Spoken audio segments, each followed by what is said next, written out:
Doctor Yunus এবং CNN ভবিষ্যতে আরো সতর্ক হবেন, না হলে আইনের হাতেই কেউ ছাড় পাবে না।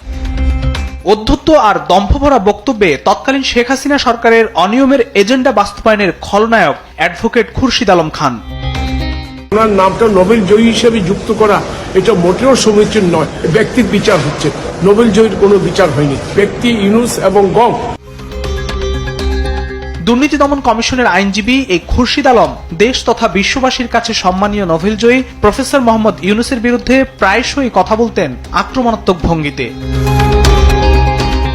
ওনার বর্তমানে লিগ্যাল স্ট্যাটাস সাজাপ্রাপ্ত একজন আসামি আপিলকারী হিসেবে আজকে সময় চেয়েছেন।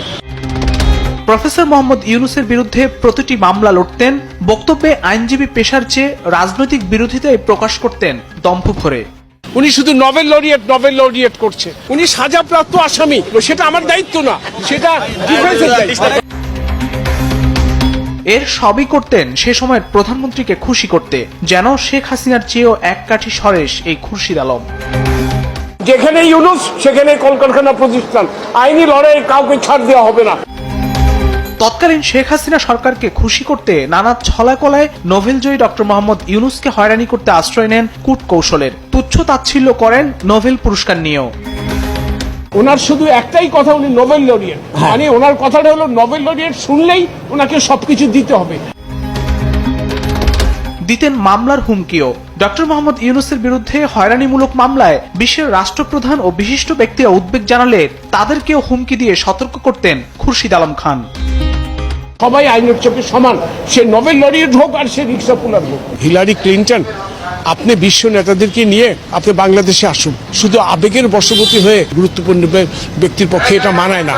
এটা আমি মনে করি বাংলাদেশের বিচার ব্যবস্থার প্রতি একটি অযাচিত হস্তক্ষেপ। তিনি শুধু বিশ্বের বাঘা বাঘা নেতাদেরই নন, হুমকি দিতেন দেশি বিদেশি আন্তর্জাতিক প্রতিষ্ঠানগুলোকেও।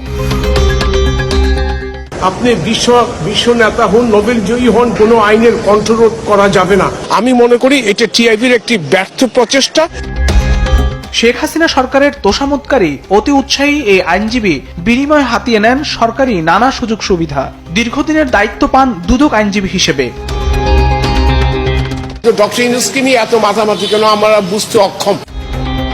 সুপ্রিম কোর্টের সিনিয়র আইনজীবী হয়েও প্রতারণার দায়ে কয়েক দফায় দণ্ডিত হয়েছেন খুরশিদ আলম খান। আওয়ামী লীগ সরকারের সুযোগ সুবিধা হয়েছেন শত কোটি টাকার মালিক। ছিলেন দুদক কি হাইকোর্ট সর্বত্র প্রতাপশালী। দুদক কোনো ঝাড়ফুঁক দেয় না। ফখরুল ইসলাম, দেশ টিভি, ঢাকা।